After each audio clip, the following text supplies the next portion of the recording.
So hi guys, myself and a few guys and girls from my Facebook group met up at Brandshatch Raceway or racetrack.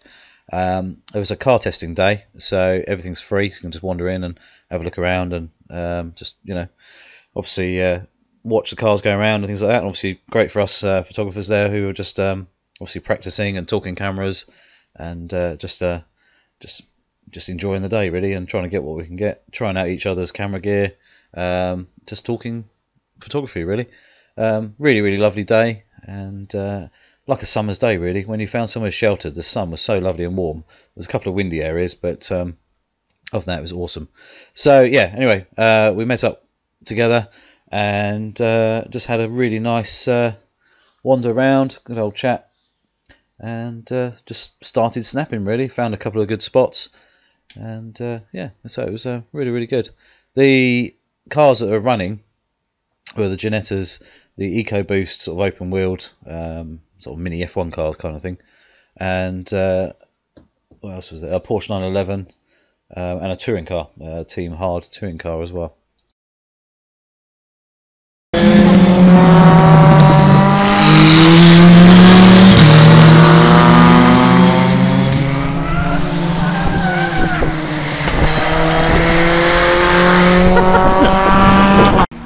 Go up there and walk around, I think.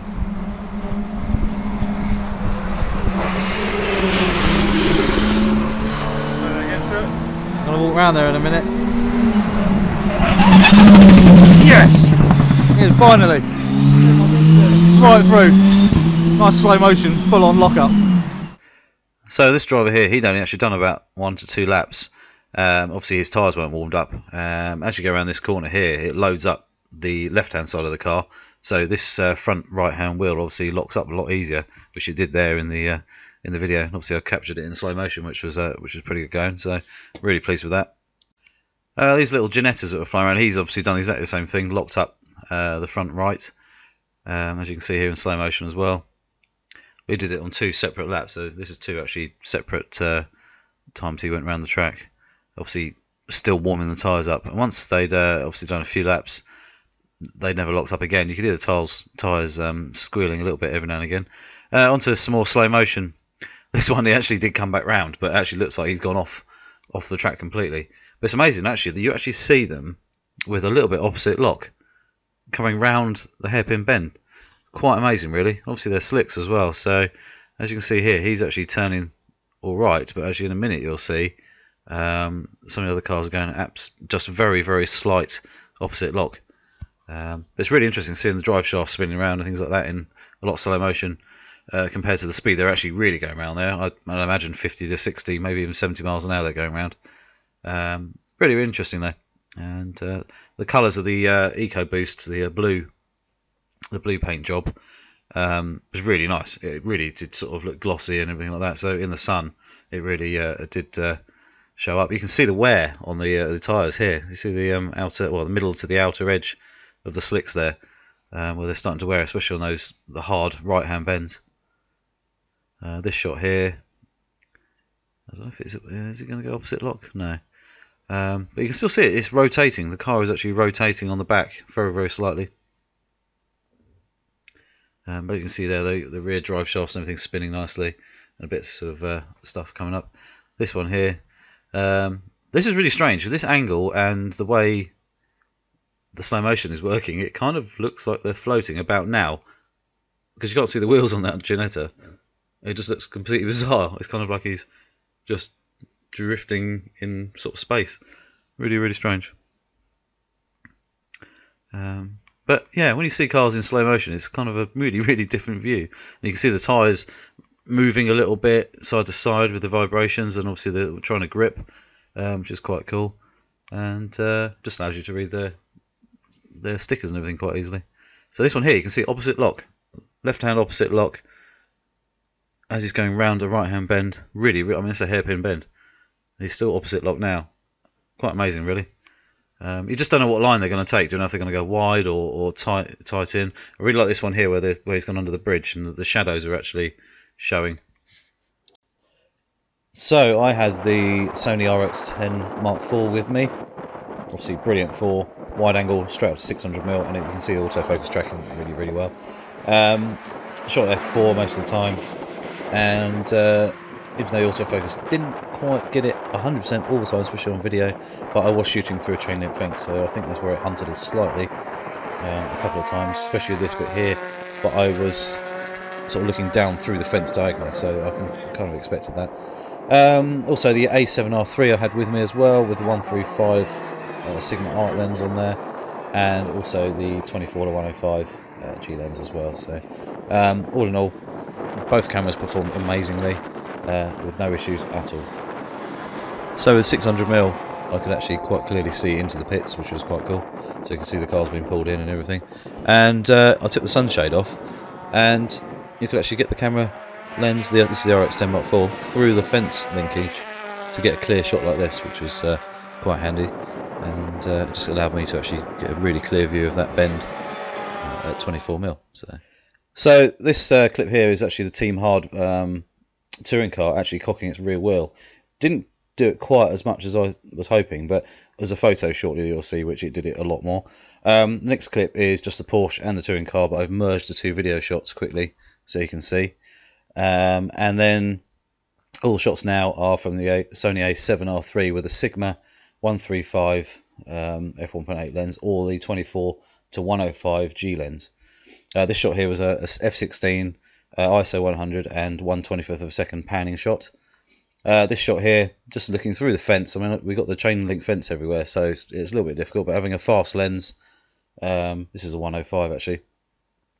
You can see here it still gives good shots, even though you're shooting through a fence, even though we're quite close to it, so trying to cut it out. Then these shots here, the panning shots, I actually left the fence sort of in shot. It kind of added, don't know, just a bit of dimension and depth to the shot. I felt just another panning shot there, and the same as this one here with the touring car. But I was trying to keep them in the sort of the diamond shape bit of the fence there. It didn't quite work. But this shows you the resolution of the Sony A7R3. So this shot here is with the Sigma 135 f1.8 at f1.8, and the next shot is actually just a cropping on that Porsche, just so it gives you the difference in resolution between, say, the Rx10 Mark IV. But with the benefits of the Rx10 Mark IV, I got 600mm and f4 to play with.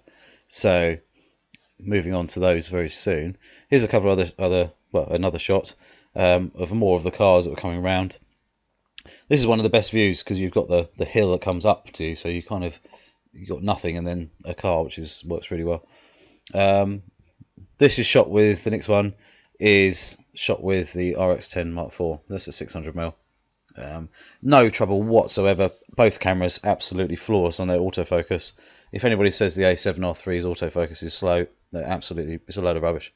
It was tracking everything, and these cars are doing 100+ miles an hour towards you, and it was still locking on absolutely perfect. Same as the Rx10 Mark IV, as you can see here.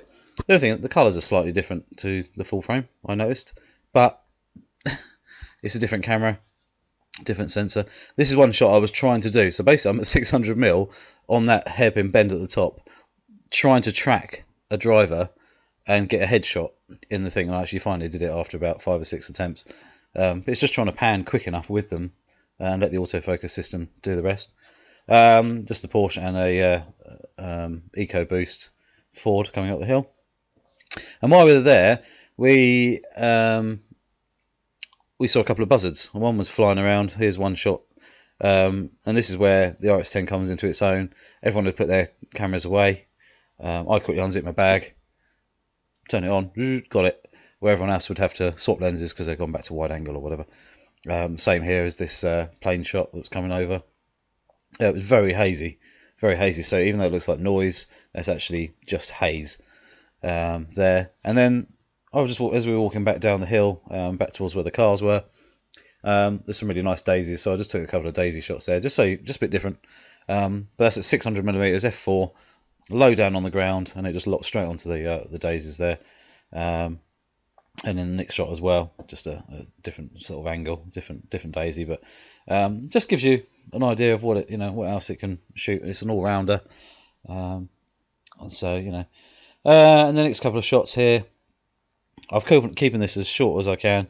I took thousands. I think I took in all 3,000 shots, I think, with the videos and everything as well. Just a shot of it coming around one of the bends in black and white. I thought it looked quite cool. And here's the Team Hard touring car cocking its wheel. I think it looks about more like 6 inches or more, but it was properly up there. In fact, his front wheel is actually off the ground, very slightly as well. So two wheels touching and 2 wheels not. And this shot here I was trying to get for quite a while. It's just because they come past so quick. Pre-focus on the track and where the car is, and then when they come down and through, you know, off you go. Alright guys, that was the a quick video to our day out, and you know, it was just a case of I just wanted to meet up with some of the guys from my Facebook group, some of the people I know anyway, and we all luckily had a day free, so we decided to have a little meet up. So we got some really cool photos and we were really happy. So please subscribe, please click the notification bell, and I shall see you soon.